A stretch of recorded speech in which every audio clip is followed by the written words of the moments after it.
ভগবানের সেবা দুই ভাবে হয়। কি বললাম? ভগবানের সেবা দুই ভাবে হয়। একটা হচ্ছে ভগবানকে সেবা শুশ্রূষা করে তাকে সুখ দেওয়া, আর একটা হচ্ছে তার দুঃখ নিবারণ করে তাকে সুখ দেওয়া। দুটো ভালো করে খেয়াল করবেন। তাহলে সেবা করে সুখ দেওয়া আর তার দুঃখ নিবারণ করে সুখ দেওয়া, এই দুটোর মধ্যে কোনটা জরুরি, কোনটা আগে দরকার, কোনটা শ্রেষ্ঠ? বুঝতে পারছেন না তো? ধরুন আপনার আরাধ্য কেউ মহান বৈষ্ণব গুরু মহারাজ আপনাদের বাড়িতে এসছেন, আপনারা তাকে গরমের সময় পাখার বাতাস করবেন, খেতে দেবেন, ভালো করে সেবা করবেন, কিন্তু তার গায়ে 27টা কাঠ পিঁপড়ে কামড়ে ধরে আছে। আপনি তাকে বাতাস দিচ্ছেন, তার আনন্দ হবে তো? তাকে ভালো করে উত্তম উত্তম খেতে দিচ্ছেন, তার আনন্দ হবে তো? ওটা নয়, ওটা আনন্দ তখনই হবে যখন তার দুঃখটা নিবারণ হবে, তখন আপনার দেওয়া সুখটা তার সুখ হিসাবে গ্রহণ করবে। তাহলে ভালো করে বিষয়টা বুঝুন। আপনারা ভগবানকে সুখী করতে চান, কিন্তু সব থেকে বেশি জরুরি তার দুঃখটা নিবারণ করে তাকে সুখ দেওয়া। ওই কাঠ পিঁপড়ে কামড়ে আছে, সেই অবস্থা ভালো খেতে দিয়ে আপনি প্রার্থনা করুন, ওটা যেমন তাকিয়েও দেখবে না, ঠিক তেমনই ভগবানের দুঃখ হচ্ছে আর আপনারা সেটা নিবারণ না করে যদি তাকে সুখ দেওয়ার চেষ্টা করেন, তাহলে তিনি সুখী হতে পারে না। তাহলে আমাকে খুঁজতে হবে ভগবানের দুঃখটা কোথায়। তিনি তো পূর্ণ, যাদের অভাব আছে তার দুঃখ আছে, পূর্ণ যার অভাব নেই দুঃখ হতে পারে কি? আছে। আমার মতো হতচ্ছাড়া ভুলের জন্য আমরা জানি বা না জানি, মানি বা না মানি, বিশ্বাস করি বা না করি, আমরা ভগবানের সন্তান।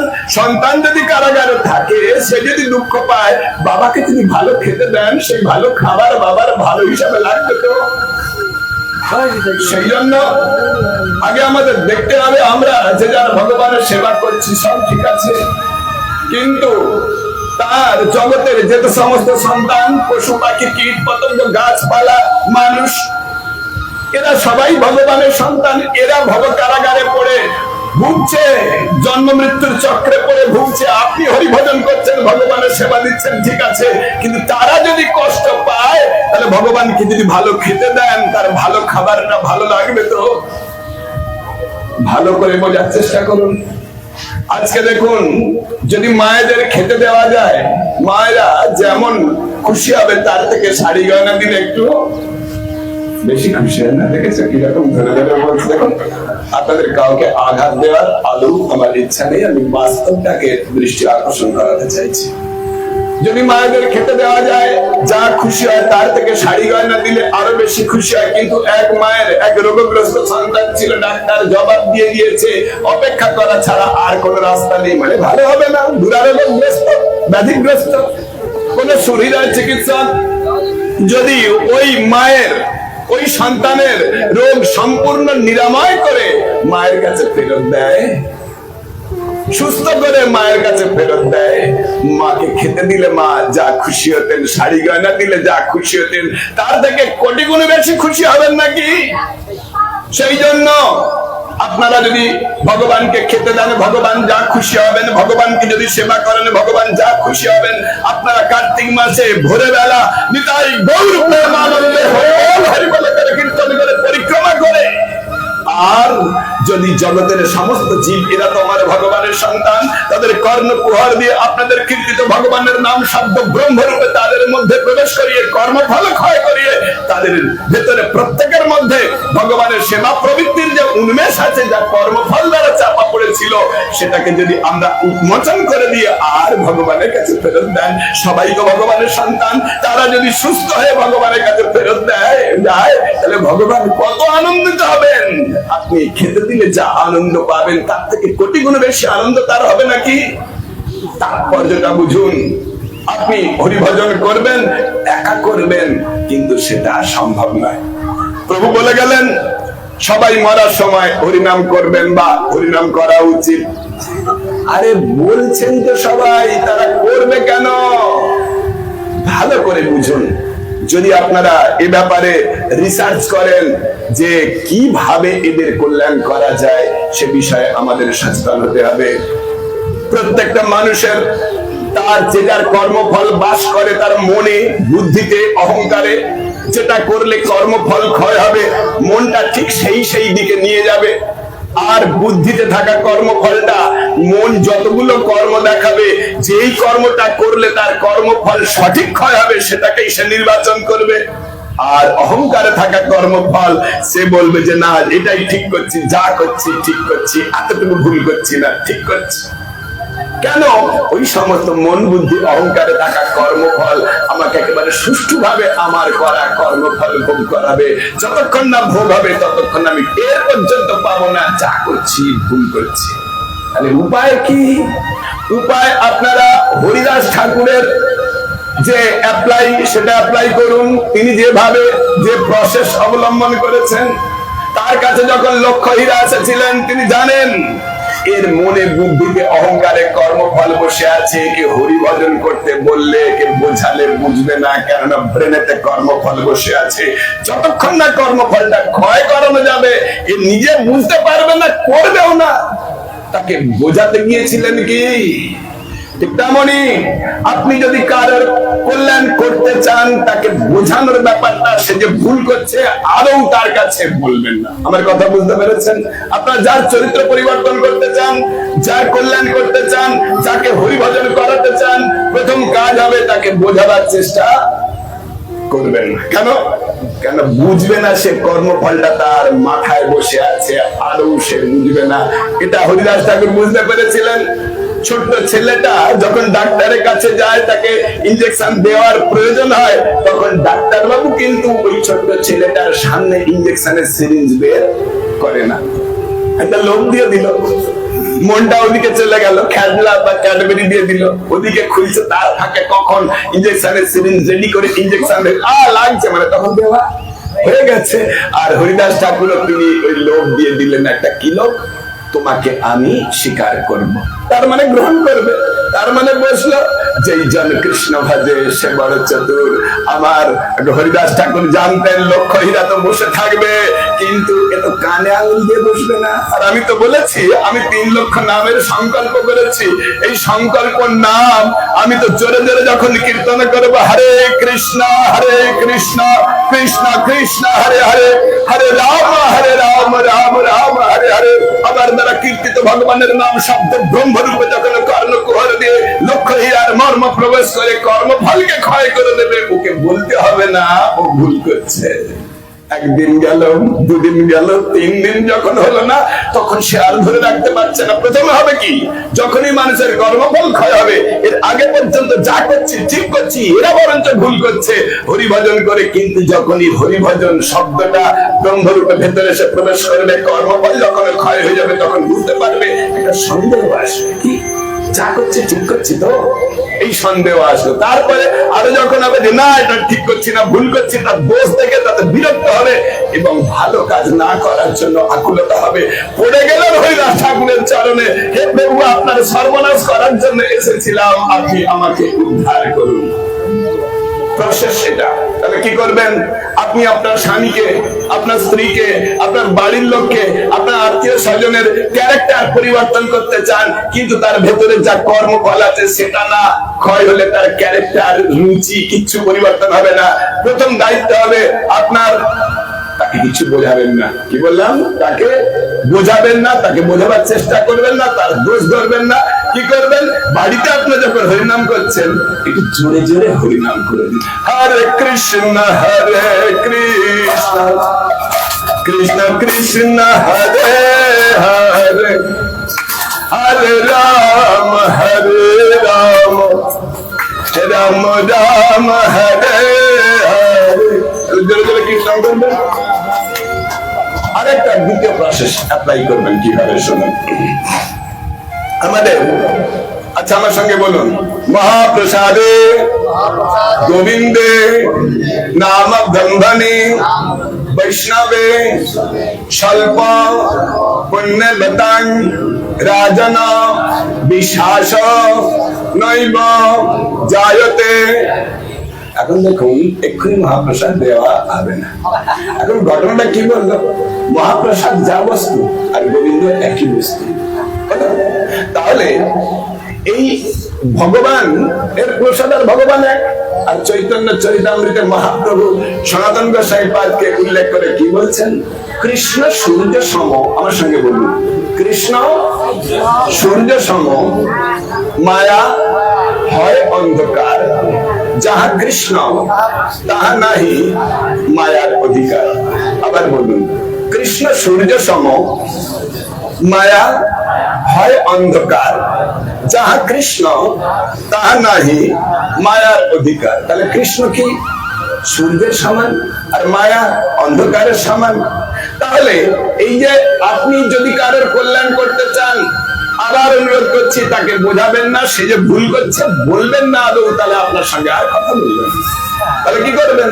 যেখানে বৈষ্ণব সেবা হবে, শুদ্ধাচারে ভগবানকে ভোগ নিবেদন করবে ভগবানের ভক্তের দ্বারা, সেখান থেকে একটু প্রসাদ চেয়ে বাড়িতে নিয়ে যান।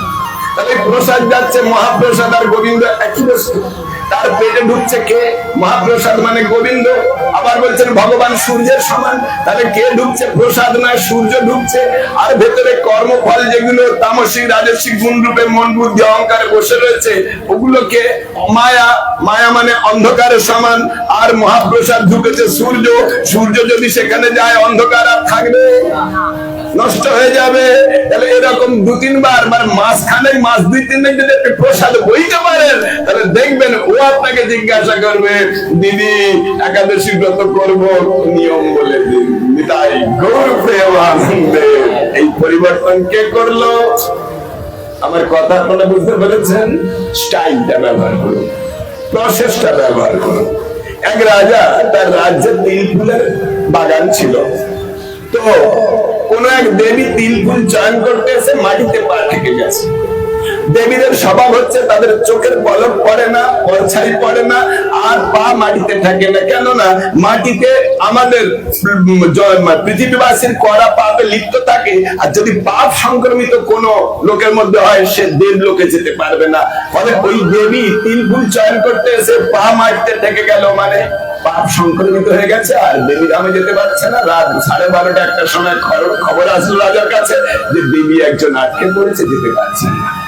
রাজা এসে অনুনয় বিনয় করতে লাগলেন, আপনার কিভাবে সেবা করতে পারি? দেখো এই ব্যাপার ঘটেছে, আমার দেহে যে পাপ সংক্রমিত হয়েছে, এটাকে ভোগ না করলে ক্ষয় হবে না, ক্ষয় না হলে আমি দেবী ধামে যেতে পারবো না। তাহলে তোমার একটা ব্যবস্থা করো। কিভাবে হবে? বলে কোন পুণ্য কর্মের দ্বারা পাপ ক্ষয় করা যাবে না, একমাত্র ভগবান বা ভগবানের ব্রতের কোন ফল যদি কেউ আমাকে স্বেচ্ছায় দান করে, তার ফলে আমি এ পাপ ক্ষয় করে দেবী ধামে আবার ফেরত যেতে পারবো। আজকে একাদশী ব্রত করছে, তোমার রাজ্যে যদি কেউ একাদশী ব্রত করে, তার 16 ভাগের 1 ভাগ পুণ্য আমাকে যদি ফল আমাকে যদি দেয়, তাহলে তার ফলে আমি আমার কর্মফল ক্ষয় করে আবার দেবী ধামে ফিরে যাওয়ার যোগ্যতা পাবো।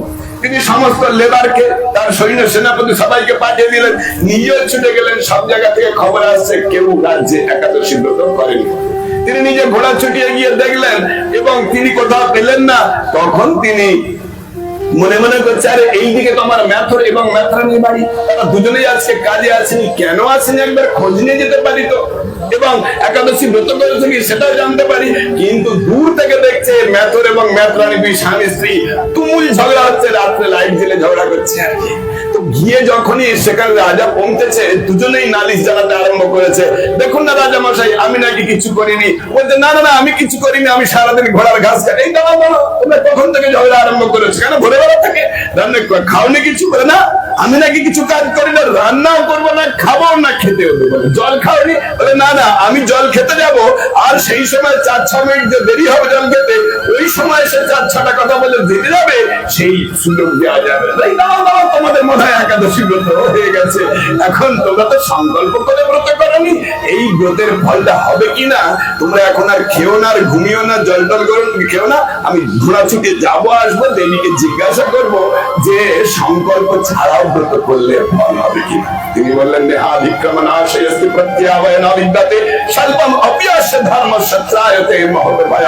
এই ভাগবত ব্রত সংকল্প না করলেও যতটুকু করবে ততটুকুই ফল পাবে, তার কোন ফলের ব্যতিক্রম দোষ এগুলো সব নাই। তো তখন বলেন, ওদেরকে বলো যে ব্রতটা ওই উপবাস থেকে আর সূর্য উদয়ের আগে স্নান করে আর ভগবানের পূজা করে ওই ব্রতের পালন করে, আর যেন ভগবানের কাছে গিয়ে বলে, হে ভগবান, আমার এই ব্রতের ফলের 16 ভাগের 1 ভাগ আমি অমুক দেবীকে দিয়ে দিলাম। সেই রকম অনুযায়ী করাতে দেবী সঙ্গে সঙ্গে তার কর্মফল ক্ষয় হয়ে গেল এবং দেবী ধামে যাওয়ার যোগ্যতা হয়ে গেল। তিনি মানুষে আবার সেখানে আসলেন, এসে আকাশ যোগে এসে তাকে আশীর্বাদ করে, রাজাকে আশীর্বাদ করে আর তিনি দেবী ধামে ফিরে গেলেন। আপনি যদি কারো কল্যাণ করতে চান, আপনি যদি কারোর চরিত্র পরিবর্তন করতে চান, তাহলে আপনি একাদশী ব্রত, নিরম্ব একাদশী ব্রত করুন, লক্ষাধিক নাম জপ করুন, তাহলে সেই নামের ফল, জপের ফল এবং একাদশীর ফল, নিষ্ঠাকরণের ফল আপনি এরকম ভগবানের কাছে দাঁড়িয়ে বলুন, আমি আমার এই ব্রতের ফল, জপের ফল, নামের ফল, কীর্তনের ফল, নিষ্ঠাকরণের ফল আমার সন্তানকে দিয়ে দিলাম, আমার স্বামীকে দিয়ে দিলাম, আমার স্ত্রীকে, মানে আপনার যা প্রিয়, যার কল্যাণ করতে চান, 1টা বছর এরকম করে যান, দেখবেন ধীরে ধীরে তার ভেতর থেকে পাপ করার টেন্ডেন্সি, খারাপ কাজ করার টেন্ডেন্সি কমে যাবে এবং তার ভেতর থেকে ভালো কাজ করার প্রবৃত্তির জন্মে, তার হরি ভজন করার প্রবৃত্তি জন্মাবেই জন্মাবে। এরকম অনেক হাজারো উদাহরণ আছে। কি বলছি বুঝতে পারছেন? দ্বিতীয় প্রসেস। আচ্ছা, মাঝখানে ঘুমাচ্ছে কি দেখে দেবেন নাকি? আরে কৃষ্ণ, হ্যাঁ ঠিক আছে, বসো। তাহলে 2টো প্রসেস গেল। 3টে প্রসেস। তাহলে কি করবেন? জোরে জোরে হরিনাম করবেন। খবরদার তাকে বোঝাবার চেষ্টা করবেন না তুমি যেটা করছো খারাপ করছো, মনে থাকবে তো। আর 3 নাম্বার কি করবেন? 2 নাম্বার হবে প্রসাদ বয়ে নিয়ে যাবেন, 3 নাম্বার একাদশী ব্রত আদি করে ফলটা দেবেন। এবারে আরেকটা প্রসেস শুনুন। আপনারা হরিভজন যদি নাও করতে পারেন, হরিভজনের ফল পেতে পারবেন কি? একটা চুরি শিখিয়ে দিয়ে যাবো আপনাদের। কি বললাম? একটা চুরি শেখাবো, শিখবেন? যাকে চুরি আপনাদের শিখিয়ে দিয়ে যাবে, কাউকে বলবেন না তো। এখন দেখুন, নাহলে আমাকে আবার অ্যারেস্ট করবে। এখন দেখুন, চুরি ব্যাপারটা একটু শুনুন। শাস্ত্রে বলছে যদি কাউকে প্রণাম করা যায়, কারোর চরণ ধুলি নেওয়া যায়, তাহলে কি হবে? যাকে প্রণাম করা হলো, যার চরণ ধুলি নেওয়া হলো, তার ভজন বল আমি ভজন না করলো, তার ভজন বল আমি পেয়ে আমার কল্যাণ হতে পারবে। প্রমাণ, শ্রীকৃষ্ণ চৈতন্য মহাপ্রভুর তুলনায় অদ্বৈত আচার্য প্রায় 50 বছরের বড়। তো শ্রীকৃষ্ণ চৈতন্য মহাপ্রভু স্বয়ং ভগবান, সবাই প্রণাম করছেন। অদ্বৈত আচার্য প্রভু যদিও তিনি মহাবিষ্ণু অবতার, তবুও স্বয়ং ভগবান মহাপ্রভুকে প্রণাম করবেন, কিন্তু প্রণাম করতে আসলেই বাঞ্ছা কল্পতরুভ্যশ্চ কৃপা সিন্ধুভ্যেব চ পতিতানাং পাবনেভ্যো বৈষ্ণবেভ্যো নমো নমঃ। জগৎ শিক্ষক, তিনি জগৎকে শিক্ষা দিচ্ছেন, প্রণাম নেয় না। সোজা আঙুলে যদি ঘি না ওঠে তাহলে কি করতে হবে? আঙুলটা বাঁকাতেই হবে। তাহলে তিনি কি করলেন? এবারে চুরি করা ছাড়া রাস্তা নেই। শিবা সঙ্গনে কীর্তন করতে করতে অচেতন হয়ে গেলেন। সুবর্ণ সুযোগ। এখন হাত দিয়ে মধ্যস্থতা করে হাত দিয়ে ধুলে নেবেন, হাতে কিছু আটকে যাবে, সেই জন্য মহাপ্রভুর পায়ে অদ্বৈত আচার্য বড় বড় চুল দিয়ে আর মাথা ঘষতে আরম্ভ করে দিলেন, মানে একটু ধুলে যেন মিশ না যায়। এবারে মহাপ্রভু চেতন, ফিরে এসছেন, তিনি আবার নৃত্য করতে চেষ্টা করছেন, বল পাচ্ছেন না। ভালো করে খেয়াল করুন। তিনি বললেন, আচ্ছা আমি যখন অচেতন হয়েছিলাম তখন আমার চরণ ধুলি কেউ নিয়েছে কি? তাহলে আমি বল পাচ্ছি না। এর দ্বারা প্রমাণ হলো, যদি আমরা কাউকে প্রণাম করে তার পায়ের ধুলো নিই, তার ভজন বল কমে যাবে, আর যিনি প্রণাম করবেন, পায়ের ধুলো নেবেন, সেই ভজন বল আমরা পেয়ে উপকৃত হতে পারবো। তিনি তো বল পাচ্ছেন না, তিনি তো বল পাচ্ছেন না। এবার জিজ্ঞাসা করছেন, কিন্তু চোর তো সামনে বসে আছে। কার, কে চুরি করেছে?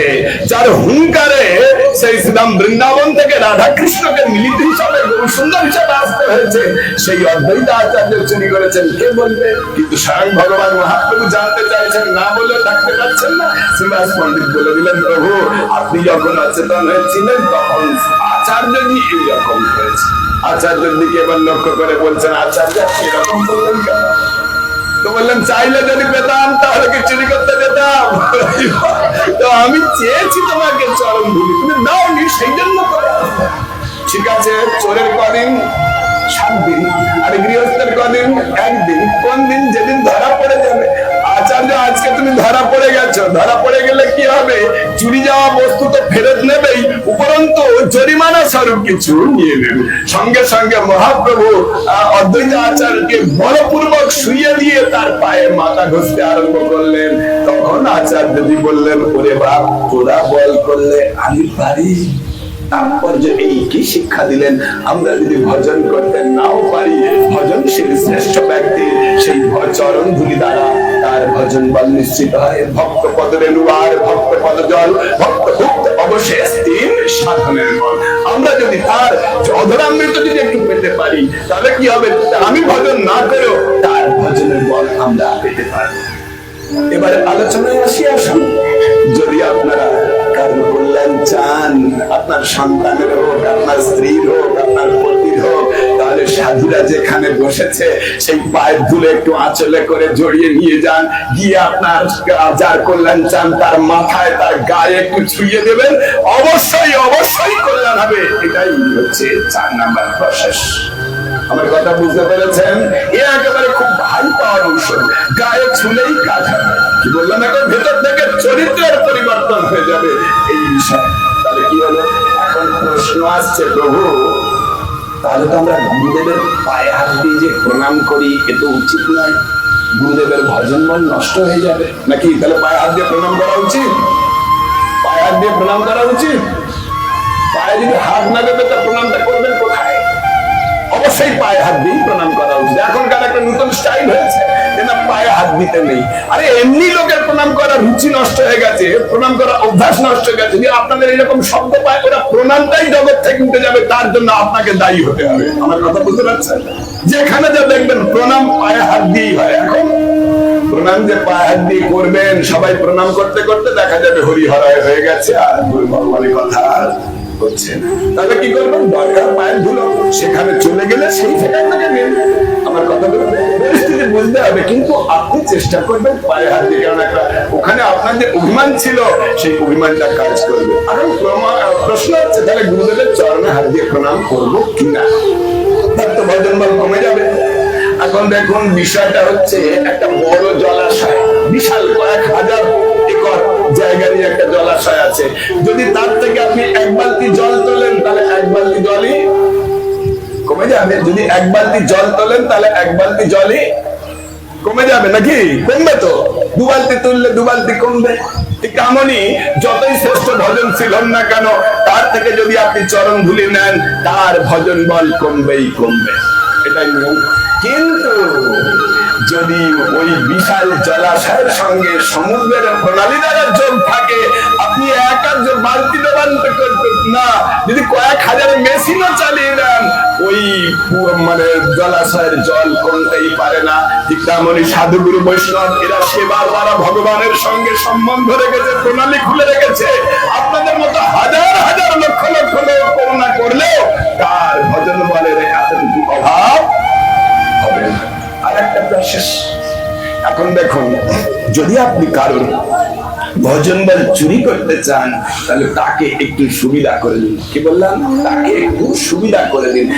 আপনি ভজন না করতে পারলেও শ্রেষ্ঠ ভজনশীল ব্যক্তিকে যদি একটু সুবিধা করে দিতে পারেন, সেই শ্রেষ্ঠ ভজনের ফল আপনারা পেয়ে উপকৃত হতে পারবেন। তাহলে 5 নম্বরে চলছে, তাই তো? মনে আছে তো প্রসেসগুলো? 5 নম্বরে চলছে। এখন দেখুন, নারদ মুনিবার ভাগবতে নিজে বলে গেছেন। কি বলেছেন? নারদ মুনিবার ভাগবতে বলেছেন যে আমি, বলছেন কাকে? ব্যাসদেবকে, আমি এর আগের জন্মে দাসী পুত্র ছিলাম, মানে শূদ্রের পুত্র। মা বিধবা ছিল, মানে বাড়িতে আর কেউ নেই। ব্রাহ্মণের বাড়িতে চাকর খাটতো, মানে কাজ করতো, দাসী বৃত্তি করতো। তাহলে ছেলেকে কোলে নিয়ে যেত। এখন ছেলেকে কোলে নিয়ে যদি আদর করে, সেখানে যদি কাজ না করে, খেতে দেবে? খেতে তো দেবে না। তাহলে কি করতে হবে? ছেলেটাকে কারো কোলে দেবে, কিন্তু ছেলেটাকে যে ধরবে, শূদ্রের ছেলেকে ব্রাহ্মণের বাড়িতে কেউ কোলে নেবে না। এখন তিনি দেখলেন ভগবতী ইচ্ছাক্রমে চাতুর্মাস সভ্যতা চলছিল তখন, আর সেখানে সমস্ত মহান বৈষ্ণবরা এসে আর ভাগবতের কথা কীর্তন করছিল, আর ছোট্ট ছেলে নারদ মুনিবারকে ওখানে বসিয়ে দিয়ে গেছে। এই শুদ্ধ বৈষ্ণবদের শ্রীমুখ থেকে ভগবানের কথা শব্দ ব্রহ্মরূপে কর্মকুহর দিয়ে নারদ মুনিবারের ছোট্ট নারদ মুনিবারের ভেতরে যখন প্রবেশ করলো, কর্মফল যখন ক্ষয় হলো, তখন তার শিশু সুলভদের চপলতা গুলো ধীরে ধীরে নষ্ট হতে লাগে। এই কখন যাও তো ওই প্রভুকে ডেকে নিয়ে আসো তো। তাহলে এই প্রভুকে ডেকে আনার জন্য যোগ্যতা তো নারদ মুনিবারে আছে, কিন্তু ওই ছোট্ট নারদ মুনিবার তার তো কোনো সংস্কারও হয়নি, বৈদিক কাজের কোনো অধিকারও নেই, আর শূদ্রের ওই বৈদিকারের অধিকারও কোনোদিনই হবে না। কিন্তু এই ছোট্ট নারদ মুনিবার বর তিনি করলেন কি, ওই দুর্বি করে হেঁটে হেঁটে গিয়ে প্রভুকে ডেকে দিচ্ছে, এই কখন যাও তো এই কাপড়টা ওখানে দিয়ে এসো তো, এই প্রভু যাও তো ওখান থেকে এই ফুলের ঝুড়িটা নিয়ে এসো। এইভাবে তার যা যোগ্যতা ছিল, যোগ্যতা দ্বারা মহান সাধুর 1 ঘন্টা করে সময় বাঁচিয়ে দিল। তাহলে মহান সাধু 1 ঘন্টা যে সময় বেঁচে গেছে, কি করবে, ঘুমাবে নাকি? না, তিনি যম নিয়ম আসন প্রাণায়াম ধ্যান ধারণা প্রত্যাহার সমাধি যোগে, অর্থাৎ তাদের ইন্দ্রিয়ের চিত্তবৃত্তি গুলো বহির্মুখী থেকে অন্তর্মুখী করে আর দেহকে স্থির করে, দেহ বডি এখানে পড়ে আছে, ভেতর থেকে চিন্ময় কি হচ্ছে, কি ওখানে কি কথা হচ্ছে, আরে কি কথা হচ্ছে এখানে, আরে মাইকের কাছে শুনতে পাচ্ছেন না, কথা হচ্ছে কেন ভাই?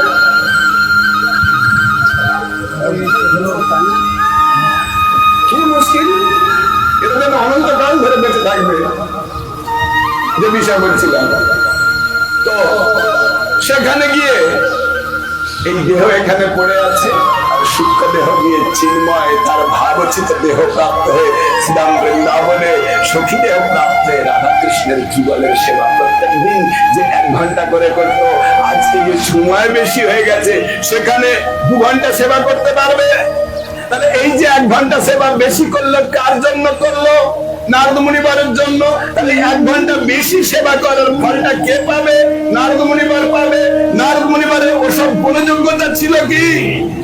ভালো করে বিষয়গুলো বোঝার চেষ্টা করুন। তাহলে আমাদের যা যোগ্যতা আছে, ভজন করার যোগ্যতা নাও থাকে, আমাদের যা যোগ্যতা আছে সেই যোগ্যতা দিয়ে মহান সাধুদের যদি একটু সেবা করে, তাদের একটু শুশ্রূষা করতে পারি, তাহলে কি হবে? তারা যে ভজন, শ্রেষ্ঠ ভজন করবে, আমরা ভজন না করেও সেই শ্রেষ্ঠ ভজনের ফলটা প্রাপ্ত হয়ে আর ধন্য হতে পারবে। 5 নম্বর প্রসেস। 6 নম্বর প্রসেস হচ্ছে, আপনি আপনার স্বামীর চরিত্র পরিবর্তন করতে চান, কিন্তু সে সব কিছু বোঝে না। এখন ব্যাপার হচ্ছে, সে আপনাকে খুব ভালোবাসে, সে আপনাকে খুব ভালোবাসে, আপনাকে শাড়ি কিনে দেবে, আপনাকে সহায়তা করবে, আপনার হাতের কাজ করে দেবে, আপনার থালা বাসন মেজে দেবে, কিন্তু ভগবানের সেবা এতটুকু সে লাগিয়ে দিন ওকে ওই কাজে। আপনি আপনার কাজটা ওকে দিয়ে করিয়ে, অর্থাৎ আপনি যাকে ভালোবাসেন তাকে দিয়ে করিয়ে, আর কি করবেন, আপনি ওই সময়টুকু একটু বেশি করে হরে কৃষ্ণ কৃষ্ণ কৃষ্ণ হরে হরে, হরে রাম রাম রাম হরে হরে, এই যে বেশি করে ভজন করলেন, এই ভজনের ফলটা কে পাবে? যেই জন কৃষ্ণ ভজে সে বড় চতুর। এরকম করে প্রসেস করে আপনি তার কল্যাণ করুন, দেখবেন। আর সব থেকে বড় কথা, আপনারা বৈষ্ণব যেটা চাইবেন ভগবান না করে থাকতে পারবেন না। বৈষ্ণবের আবেদনে কৃষ্ণ দয়াময় মহান পামর প্রতি হবে না সাদা, এটা একটা প্রসেস। তাই অনেক কথা আপনাদের বললাম, যদি এর মধ্যে কোনো ভুল থেকে থাকে ওটা পুরো সম্পূর্ণ আমার, আর যদি কিছু ভালো থেকে থাকে সম্পূর্ণ আমার গুরু মহারাজের, আমাকে ক্ষমা করবেন। বাঞ্ছা কল্পতরুভ্যশ্চ কৃপা সিন্ধুভ্য এব চ পতিতানাং পাবনেভ্যো বৈষ্ণবেভ্যো।